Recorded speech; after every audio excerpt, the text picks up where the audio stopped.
Geldlöser. No, it's not working. Yeah, it's not working.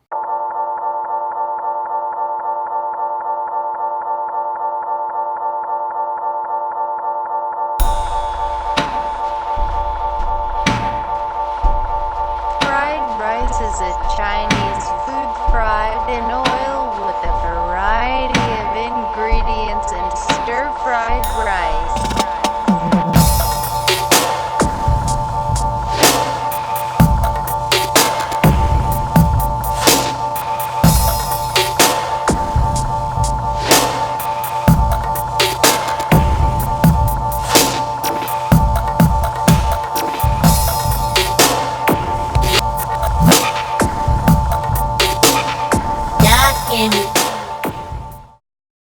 Now to start off, you actually have to find a way to, like, tearing down the NES itself isn't that hard. It's actually straightforward. You can get a guide on YouTube to show you what to do.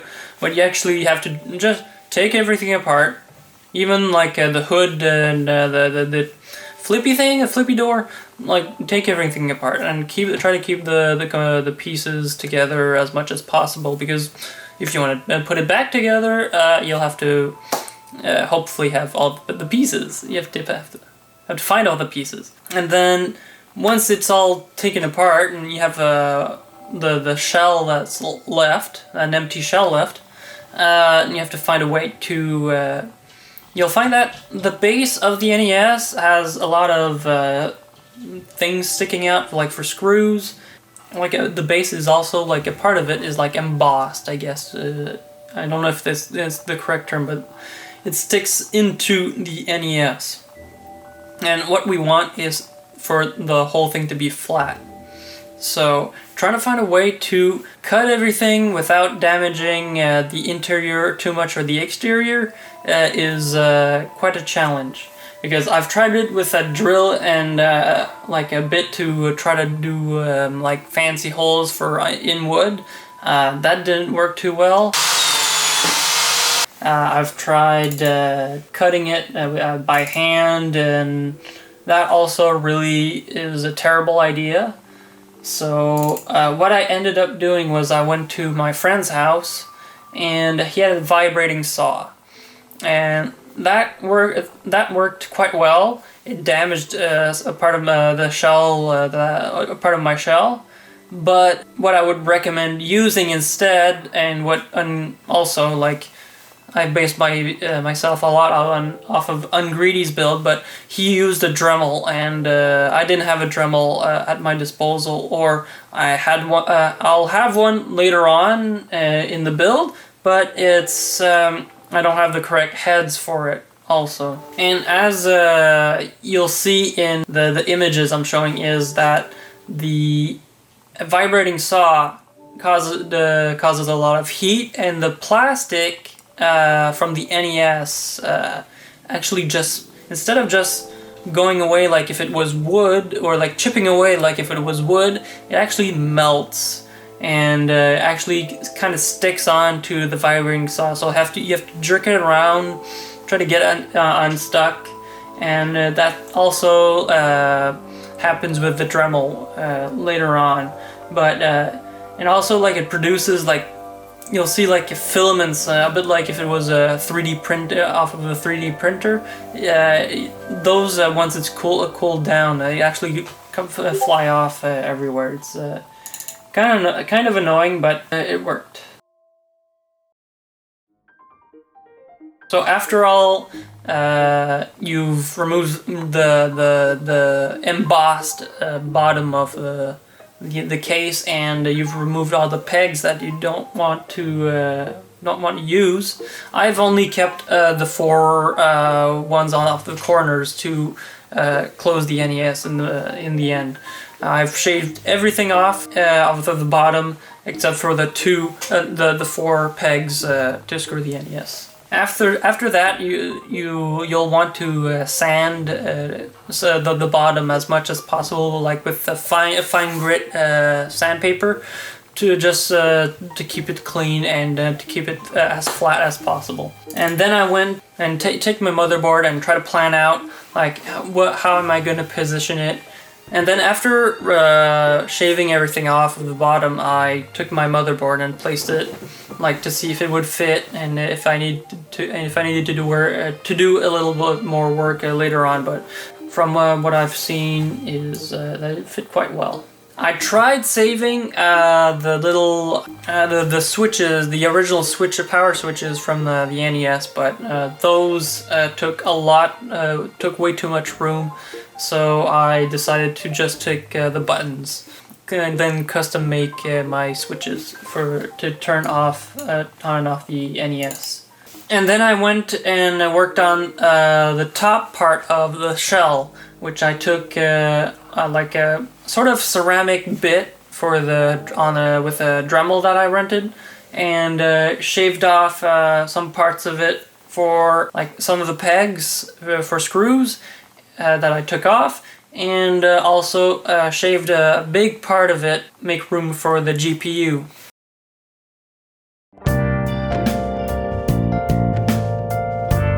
Here's a part that I didn't film too much, but I actually took a piece of paper, cut it to the form of the bottom of the NES itself, and then traced that onto the sheet of polycarbonate, so I could then cut it up with a jigsaw, sand the corners, and then placed it at the bottom to see what fit.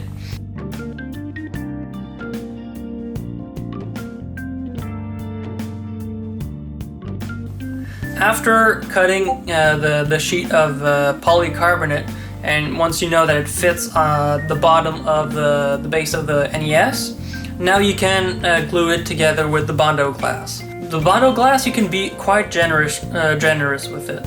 What I would recommend is having a good spatula to apply the Bondo glass. I used like a stick. I don't recommend using a stick. Bondo glass freezes up pretty quickly, I don't know the correct term, but it becomes solid pretty quickly, and you can see after you mix it up with the hardener, you can see the filaments and it starts to harden. And you don't want that on your hands. I don't think I used gloves, but I would highly recommend using gloves. I took the sheet of polycarbonate and then applied Bondo glass onto it, stuck it to the bottom of the shell of the NES, and then filled up the holes as much as possible with the remaining Bondo glass that I had made. You can, like I said earlier, you can be very generous. If it sticks out, it's fine, because you'll have to sand it after it hardens up for it to be nice and smooth. I wasn't very generous with my amount of Bondo glass, so I had a lot of holes and a lot of areas that had it was very visible. It wasn't perfectly flat after sanding it, so I would highly recommend being very generous with your application of Bondo glass or epoxy or whatever you're going to use to stick the sheet of polycarbonate to, or plexiglass. You could use also plexiglass to the bottom of the shell. And I also used the Bondo glass as also to remake the bottom of the shell, since it's just holes. There's a big hole. After sanding it, the thing that I forgot to mention with the Bondo glass is you'll need to keep high pressure on the plexiglass or the polycarbonate with the shell itself. So I used vice grips with blocks of wood to keep a lot of pressure on them together, so that they wouldn't separate, and then leaving it dry during the night. And then after it's hardened, you sand it. After you've sanded it, if you have a little holes, if you have more Bondo glass left, try to apply that to the holes. If that doesn't work, what I used was polyfilla to fill out some of the holes. It works fine. It's not great after you've applied a layer of paint over it. doesn't really show, but it's not the best as something hard as like Bondo glass. After that's over with, I drilled out most of the ports for the power and the video outs off of the those original ports. Like, cut them out and sanded and made with the polycarbonate sheets. I actually traced the shape again with a sheet of paper of those big ports, those big doors, or the big area. Cut a piece of polycarbonate, sanded it down, and made it so it could fit tightly. And then once it fit tightly, I applied some crazy glue on it.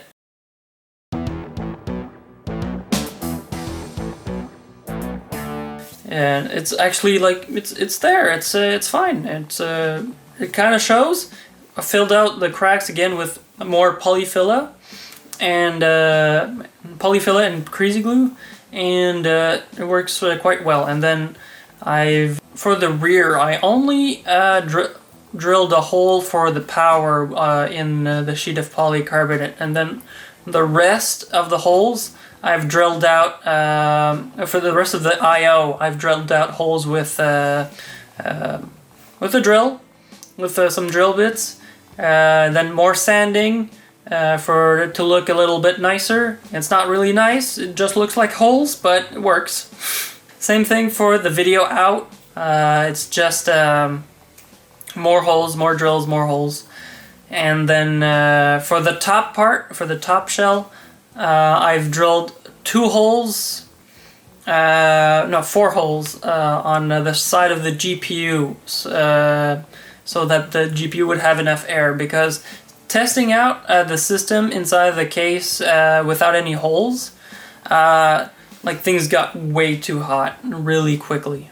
And then naturally I would test out the PC components themselves. I put it on top of my motherboard case and played a few games, installed the new operating system, installed updates, installed Steam, Battle.net, and it plays really fine.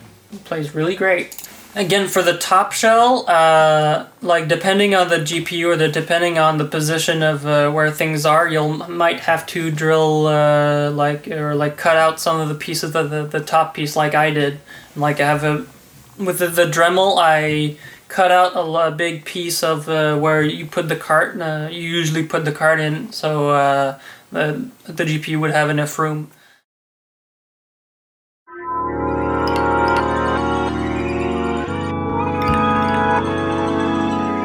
Sometimes, depending on the thickness of Bondo glass and the polycarbonate, you'll actually have to put the GPU sideways or another orientation because of height constraints. Because I was quite lucky with my system, but my friend actually had to put his GPU horizontal with a GPU riser card thing, and it doesn't look up as nice, and actually quite constrained. He's actually quite constrained with airflow.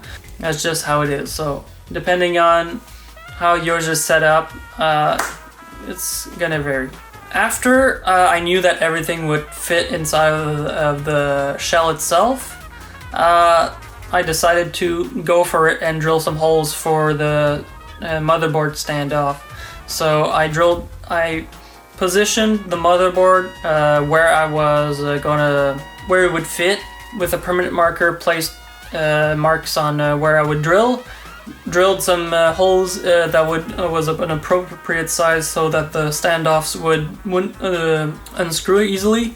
Screwed the standoffs, screwed the motherboard in, and then started assembling the PC itself.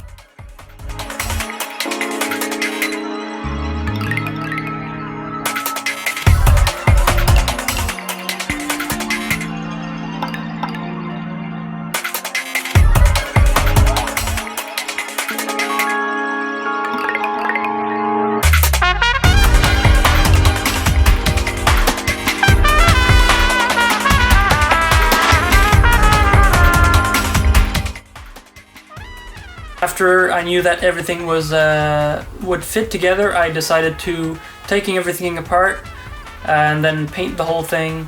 I decided and then put on the little finishing touches like decals. For the power switch, that was quite tricky. It was pretty... it's not the best. It's actually pretty janky. It's just I used a lot of sheets of pieces of polycarbonate that would cut out, put together, drilled some holes so that the switches would go through, and glued them together with hot glue so that they would stay there. But it's not the best.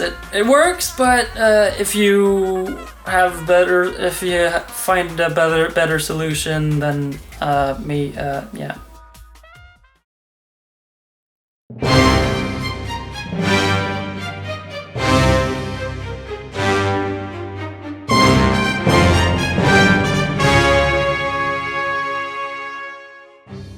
For this, something that I forgot to mention is for the storage. I bought a knockoff NES cart and cut it out in the inside to put the hard drive in, and then bought a decal or like a big sticker of an NES game and put it on.